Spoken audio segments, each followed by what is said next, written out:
My name is Jasmine Taylor. I'm 36 years old, the founder and CEO of Lumina Systems, a tech company specializing in supply chain solutions, headquartered in Denver, Colorado.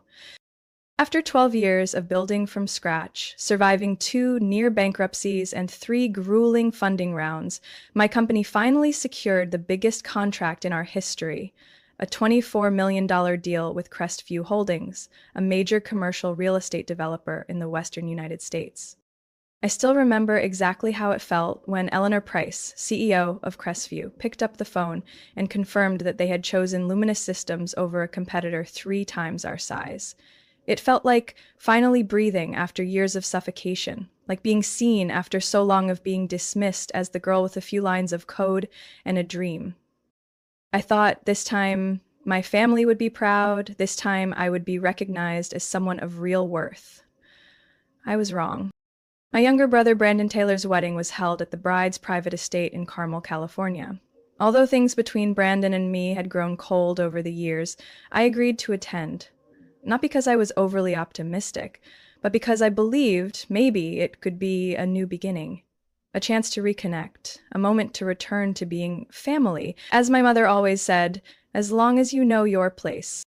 The problem began when I found out a small detail that Brandon, and my entire family, had conveniently forgotten to mention. His bride, Claire Hastings, was the daughter of Nathan Hastings, CEO of Crestview Holdings. In other words, the company that had just signed the largest contract in my business's history was my future in-laws' company.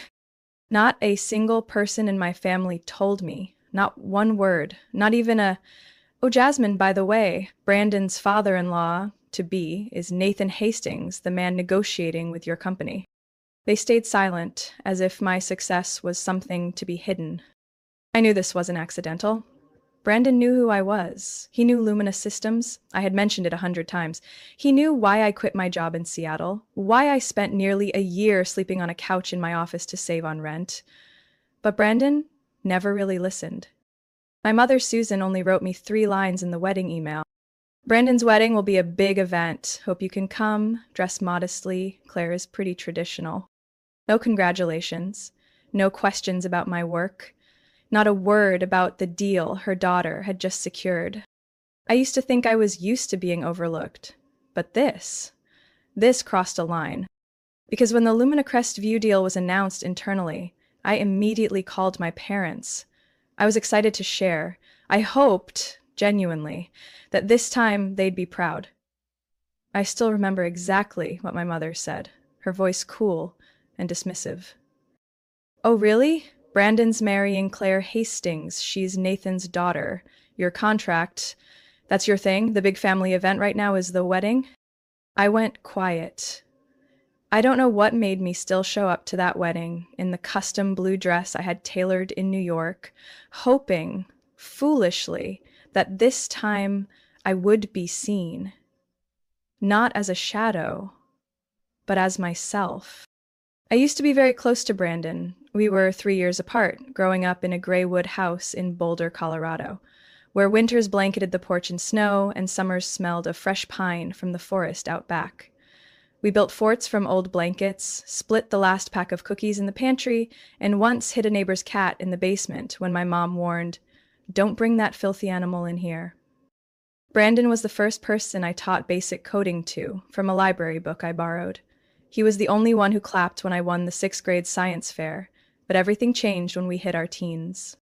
Brandon joined the high school football team in 9th grade, while I spent weekends tinkering in robotics club and attending free online coding courses. Suddenly, I wasn't funny Jasmine anymore. I was just that weird girl in the Taylor family. "She's always glued to that computer," my mom would say to neighbors, smiling with her mouth but frowning with her eyes. "Hopefully she'll get outside a little more." Meanwhile, every time Brandon kicked a long ball or scored, it was like we'd made national TV. My dad, Walter, hung a photo of Brandon in his football uniform right in the middle of the living room wall, where the only family portrait that included me used to be. When I won the state-level coding championship, my dad was busy driving Brandon to a summer training camp. when I earned a full-ride scholarship to Carnegie Mellon after waking up at 2 a.m. to interview across time zones. My mom only asked, "Have you considered a state college, closer to home, less expensive?"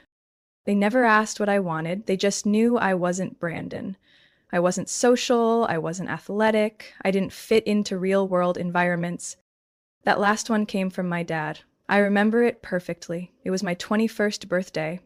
I called to share that I had landed a summer internship in Seattle, my dream company. He was silent for a moment, then offered this. Advice? Jasmine, having a degree is one thing, but real life needs real experience. Not all that online theory stuff. You should learn from Brandon. He understands the real world. Brandon's version of the real world? After graduating high school, with just enough to pass, he got an internship at our maternal uncle's construction firm, then was promoted to project supervisor within 6 months. He had never managed a team or pitched a contract, but he wore a white button-up, sat in an office, and my mom called him our model of stability. Meanwhile, I took on student loans to pursue a double major in computer science and data analytics.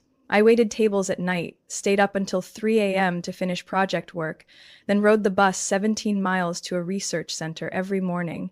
No one in my family ever asked if I was tired. They only sent pictures of Brandon at his community college graduation with the caption, "We're so proud of our son." When I graduated summa cum laude and was invited to stay on as a research fellow, my mom texted, "Congrats, but have you thought about settling down? You're still a girl." And I endured. I kept calling on holidays. I still sent gifts for my parents' birthdays, even when they forgot mine 3 years in a row. I still hoped, foolishly, that one day they'd see that I wasn't invisible.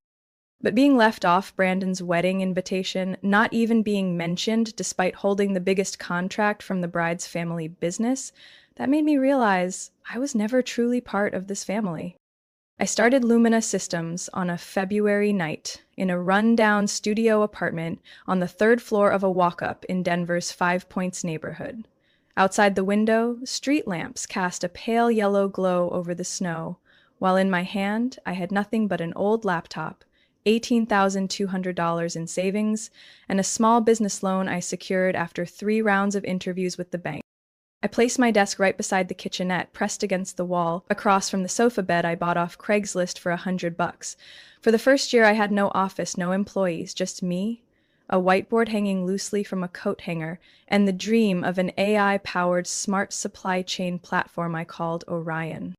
Nobody believed in Orion, and certainly nobody believed in me. The first time I called home, my mom's voice rang out like always, sweet at the start, sharp by the end. "Aren't you working a stable job yet?" she asked. "How long are you going to chase this computer thing?" I told her I was trying to build a tech platform for mid-sized logistics and transport companies, a market segment neglected by the big players. She paused for a few seconds, then laughed. "Oh, honey, sounds like you're doing something unusual." Anyway, Brandon just got promoted to team lead at Hastings Building Supply. Looks like he'll make director soon. You should learn to have a plan, like your brother. No one in the family asked if I needed anything. They didn't ask if I could afford rent, if I was eating well, or if I needed someone to review my first legal contract. When I hinted that if my parents wanted to invest, I was open just $5,000 in exchange for equity, my mom sighed. "We don't have money to throw into vague ideas, Jasmine. You need to be more realistic. At your age." At my age, I was only 28. By the 12th month, I could barely keep up with debt payments. Orringham had no clients.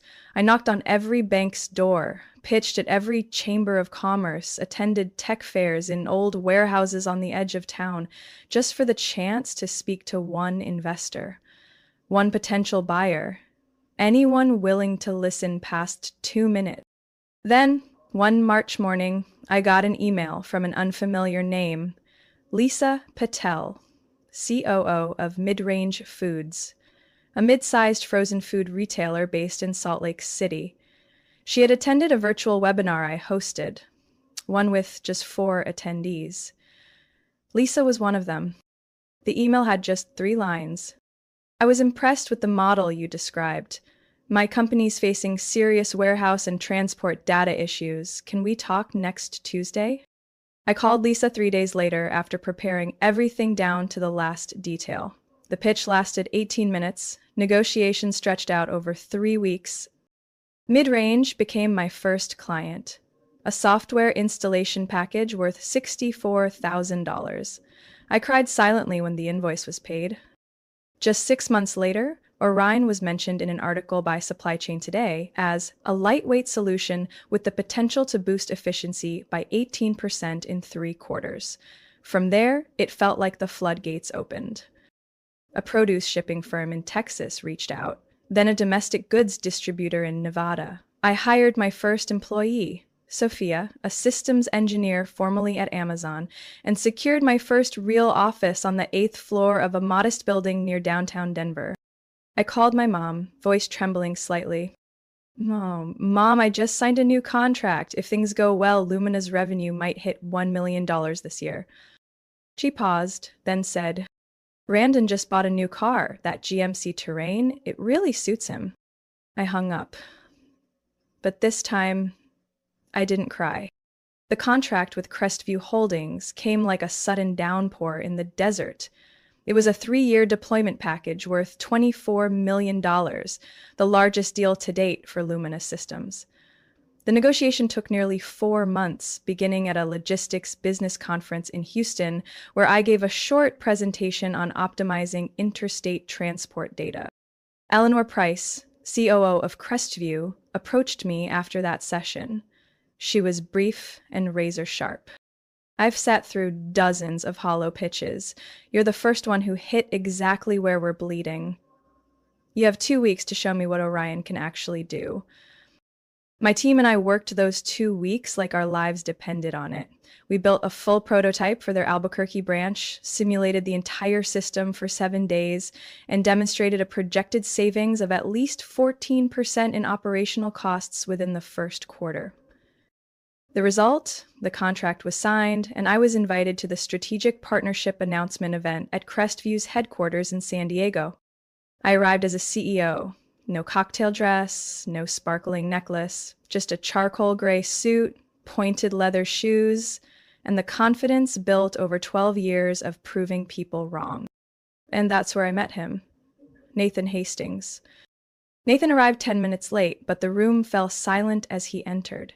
His silver hair was neatly combed like a luxury watch ad, his bespoke suit fit flawlessly over a broad frame, and his eyes were sharp, like nothing slipped past him. "Jasmine Taylor," he said immediately, no introduction needed. "You're the reason my entire engineering team skipped lunch for 3 weeks. I like that." I shook his hand, returning a professional smile. "Thank you for trusting our solution, Mr. Hastings. Orion's still evolving, but I believe it'll take Crestview even further." "Call me Nathan," he said, then lowered his voice slightly. "And you should know, Eleanor spoke a lot about your capabilities. What she didn't mention is that you're Brandon Taylor's sister." My heart skipped half a beat. "Excuse me, sir?" "Brandon Taylor," he repeated, "fiancé of my daughter, Claire. They're getting married next month." "And you're his sister?" "Same last name, both from Boulder, both went to Woodpine High." I steadied myself. "Yes, we're siblings. But I had no involvement in their relationship throughout this deal." Nathan squinted, not angry, just deeply observant. "You think I care about that? No. I'm just surprised that someone as critical as you was never mentioned. Brandon never once said, 'His sister is the CEO of the company we're about to partner with in our largest deal of the year.'" I pressed my lips together. In that moment, every cold phone call, every subject change from my mother, every unanswered message from Brandon lined up like dominoes. My invisibility wasn't accidental. It had been engineered. "Maybe. My brother didn't think it was necessary," I said softly. Nathan gave a slight smile, gaze fixed on me. "That's a shame, because I think if anyone deserves a seat at the head table at that wedding, it's not some high school buddies, but the woman who just helped me save nearly $4 million during the pilot phase. I said nothing more, but something shifted inside me. Not pride, not quite anger, a realization. I had built something so real, so undeniable, that even those who tried to erase me couldn't ignore me anymore. Only now, if Nathan Hastings was the first to recognize my presence, the bigger question remained. Why did my own brother, about to marry into Nathan's family, go out of his way to bury it? And more importantly, how long did they think I would stay silent? The wedding was held at the Hastings private estate in Carmel, a Spanish-style mansion spanning over 30 acres, overlooking the Pacific Ocean. The driveway stretched nearly a mile, lined with neatly trimmed olive trees and blue stone. I arrived with my boyfriend, Daniel Kwan, a finance director at an investment fund in Seattle, whom I met during a spring business conference. I had spent nearly 2 weeks preparing for that day, choosing an outfit, rehearsing a speech. I'd been informed I would give a brief toast during the honorary reception, and most of all, preparing myself emotionally. Despite past slights, I hadn't expected them to erase me completely from my own brother's wedding. The moment we checked in at the reception desk, I sensed something was off. The young woman in a black dress scrolled through her tablet and paused when she saw my name. Jasmine Taylor, +1, please wait here a moment, I'll get the manager. I raised an eyebrow but nodded. Daniel looked at me with a quiet, "Is something wrong?" in his eyes. I whispered, "Probably just a small mix-up." 5 minutes later, a middle-aged woman, Angela, the event manager, arrived, speaking in a low, rushed tone. "We're so sorry, Ms. Taylor. There's been a last-minute update to the seating chart, but we've arranged a private area for you and your guest. Please follow me." I kept my composure, but as Angela led us away from the main garden, where over 30 tables were adorned with white lace, purple orchids, and chandeliers hanging like floating stars, I started to understand. She opened a door leading behind the kitchen. Inside was a small space, once a staff dressing room, now temporarily decorated with a round table and 2 folding chairs covered in white fabric. On the table were 2 half-warm glasses of champagne. "This is my seat?" I asked, my voice frozen. "We truly apologize for the inconvenience," Angela replied, avoiding my gaze. "Mrs. Clare, the bride, requested to prioritize seats for business guests from New York and Silicon Valley. We had to make a few adjustments." Daniel leaned toward me, his voice low but firm. "They're treating you like an afterthought." Before I could respond, a familiar voice came from behind. "What's going on here?" I turned. Claire, wearing a crystal-embellished mermaid gown, her makeup flawless like a bridal magazine cover, stood, holding a glass of champagne, lips curled in a half-smile. "Oh, Jasmine, I heard there was a little hiccup. Such a shame. There wasn't room for everyone at the main table. But I'm sure you understand. My father's guests are a key part of this year's strategy. Hope you don't mind." I took a deep breath. "Claire, I'm the groom's sister and CEO of the company providing a software solution worth over $20 million to your family." She smiled, raising her glass. "Exactly why I figured you'd be gracious enough not to make a scene. After all, you're used to being in the background, aren't you?" Daniel gently squeezed my hand. But I no longer needed anyone to hold me back. I had lived in silence long enough. I'd endured every "you should understand" every time I was overlooked. But this crossed the line. "Does Brandon know about this?" I asked, each word sharp. Claire shrugged. "My mother's approved the chart this morning. I doubt there were any surprises." My heart plummeted. My own brother, the one I'd taught how to use Excel, the one I called for 3 months straight during his unemployment, he had signed off on this. I no longer felt angry, just hollow enough to feel the silence echo.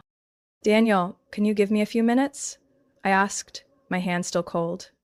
He nodded, his eyes fixed on Claire like he was committing her face to memory. I stood alone in the auxiliary storage behind the kitchen, surrounded by the scent of grilled salmon, the clatter of silverware, and the hushed voices of kitchen staff pretending not to see me. My face burned, not with rage, but shame. A deep, quiet kind of shame, as if no matter how hard I worked, I'd never be worthy of being present at a wedding where I was the groom's sister. I pulled out my phone. My hand still trembled, but my mind had never been clearer. The first call was to Alan Hayes, Lumina's senior legal counsel. Jasmine?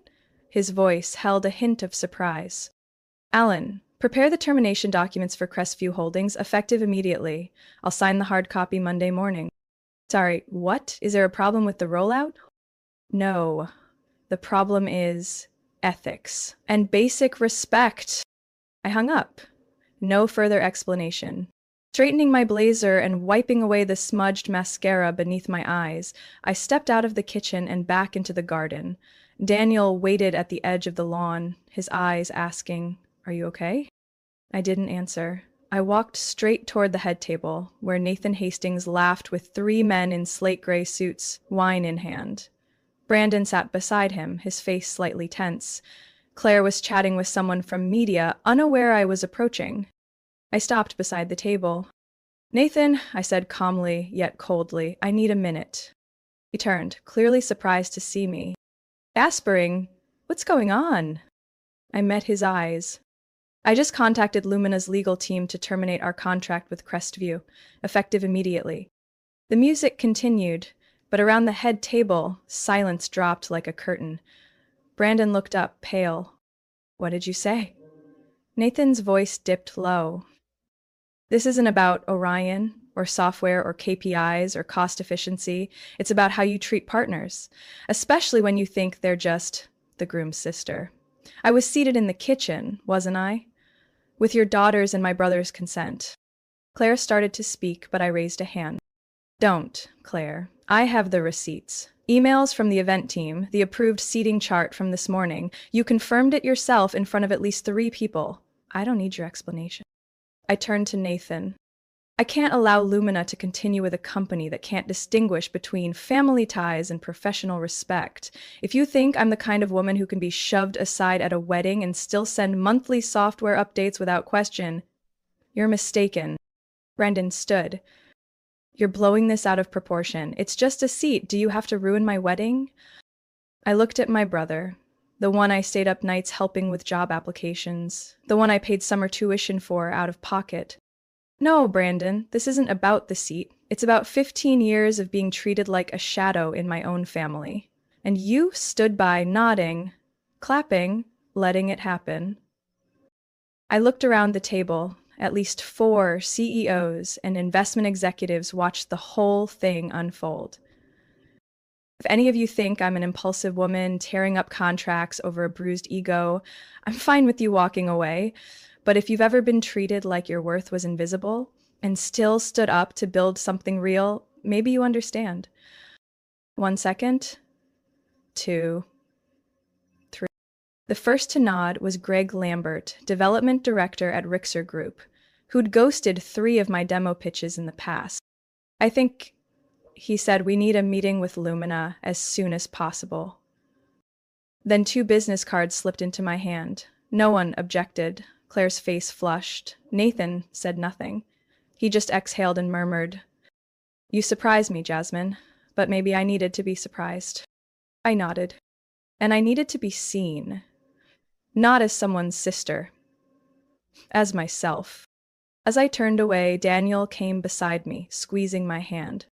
"You just did something they'll never forget." "I don't need them to forget. I just need them to remember the right person." We left the party under stunned eyes and whispers behind our backs. As Daniel's car turned out of the Hastings estate, I sank into the seat, kicked off my heels, and let out a long breath, like I'd just come out of a psychological surgery without anesthesia. My phone buzzed endlessly in my purse, but I didn't look. I knew exactly who was calling. The first message popped up as we exited the freeway. "Call me back now. You ruined everything. Brandon." Then one from my mother. "You're shaming the entire family. Do you even know what Scott had to do to secure that opportunity?" I quietly locked the screen and dropped the phone back into my bag. Daniel glanced over. "Want to talk about it?" No, not right now. I just want some silence. Okay, he said gently, hands on the wheel. But when you're ready, I'm here. The next morning, I woke to a flood of emails, texts, and 4 missed calls from my father. Walter, the same man who never interfered in women's business, unless Brandon's reputation was on the line. By late morning, I got the call I couldn't avoid, my mother, Susan. I picked up not to hear her blame, but because I needed to face the wound. I hope you know how disappointed I am, she opened, no small talk. That was your brother's wedding, the biggest day of his life, and you turned it into some kind of unnecessary power play. Mom? I cut in, voice steady. Have you ever once asked yourself why I ended up in the kitchen at my own brother's wedding? It was just a seat, Jasmine. I let out a short laugh. To you, it's just a seat. To me, it's a lifetime of being put in the back. And Brandon knew. He stood by. And you've always thought he deserved more. No matter what. Don't blame the family just because you feel slighted. Brandon is on the verge of something big, and if Richard Hastings pulls out of the deal because of this, that's the problem, isn't it, Mom? I gripped the phone tighter. It's always about money, positions, who benefits. Never about right or wrong. She went quiet for a few seconds, then hung up. No goodbye.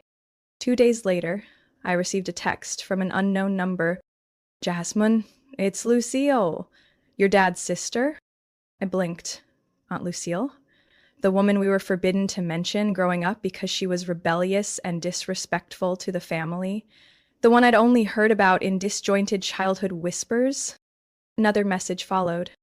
Saw your post on LinkedIn about Crestview. I'm proud of you, and I understand if you'd like to meet, I'd love to grab coffee this week. I said yes. 3 days later, I sat across from a woman in her 60s at a small cafe in Pasadena. Salt and pepper hair neatly pinned, crisp white blouse and gray slacks, polished like a retired CEO. When I refused to sign over the construction business to your father and uncles, they called me selfish, Lucille said, voice calm, not bitter. But if I hadn't walked away and built something on my own, I'd never have known what self-respect truly feels like. I looked at her and slowly nodded. So, this didn't start with me. No. She smiles. It's a cycle. Every generation they pick one daughter to dismiss, and if she's lucky, one day someone decides enough is enough. Lucille was the first person in this family, if I could still call it that, who truly saw me without Brandon's shadow hanging over me. Daniel, meanwhile, stayed beside me, quiet, steady. He didn't ask about the wedding or mention Crestview. He just made dinner when I was tired, took me on walks when my head felt heavy. And in that small, steady peace, I realized I didn't need forgiveness. I didn't need instant understanding. I just needed to protect the boundaries I'd finally drawn, whether the one crossing them shared my blood or just my inbox. Because in the end, when I stood up in that crowd clapping for Brandon, I wasn't demanding justice. I was declaring I had never belonged in the back. 2 weeks after Brandon's wedding, the Lumina Systems office buzzed like a disturbed hive. Just as the strategy meeting ended, my executive assistant, Sarah, came in, eyes bright and holding her iPad. Jasmine, Greg from Halberd Ventures just confirmed the next round meeting. They're offering $10 million. Global Grid and Involve Capital also requested private demo slots. I nodded and jotted it down. The post-wedding exhaustion had ebbed like a retreating tide, replaced by a sharper energy, clear, decisive, unapologetic. Good. Tell them we'll present our European expansion plan, especially Germany and the Netherlands. We don't chase anyone. If they want in, they play by our terms. Ending the Crestview deal had seemed like a blow to the company, but instead it cracked open new possibilities. No longer bound to one big name, we could reallocate resources, implement advanced Orion features previously stalled by Crestview's technical constraints. Unexpectedly, how I handled that split caught the attention of several investors. especially those looking for firms with principle-led cultures, not ones that bow for short-term gain. The next month, I was featured in Fortech Weekly's Women to Watch. My portrait, not in a cocktail dress, but my favorite charcoal gray suit, appeared on the secondary cover. The headline read, "The CEO who walked away from $24 million and got double back." Daniel printed it, framed it, and hung it outside my home office. He didn't say much, just left it there like a quiet reminder. You don't need anyone else to validate your worth, except you. Amid that shift, I launched a project I'd long dreamed of, a mentorship initiative for women in tech startups called Visible. The name wasn't random. It was my answer to how I'd been treated most of my life. Invisible. Visible didn't just provide technical and strategic support. It hosted deep dive coaching sessions on boundary setting, navigating investor manipulation, and, most importantly, reclaiming personal value in an ecosystem that so often defines women by who they're connected to, not what they've built. The first launch event was held in a modest convention center in Boulder. Attendees came from Seattle, Austin, New York, Missoula, and when I stepped on stage, I opened with, "I'm Jasmine Taylor. I'm Brandon's sister." But that's not why I'm standing here today. The room went still, then erupted in nearly a full minute of applause. My family? They didn't change overnight, but cracks had begun to show. My father, Walter, sent a short email. "Read the Fortech interview. Maybe I underestimated your decisions. Hope we can talk soon." My mother didn't call, but she texted 3 words. "Congratulations, Jasmine." I didn't reply, not out of anger, but because I didn't need their approval anymore. I'd learned that real respect doesn't come from blood. It comes from how you enforce your boundaries with those who assume they can cross them. As for Brandon, he stayed silent. Word was he was struggling to patch things up with Richard Hastings after the contract fallout. Claire had vanished from Crestview's PR photos. Rumors said they were living separately for now. I wasn't happy about it, but I didn't feel guilty either. I just felt calm. Because for the first time, I wasn't standing in anyone's shadow.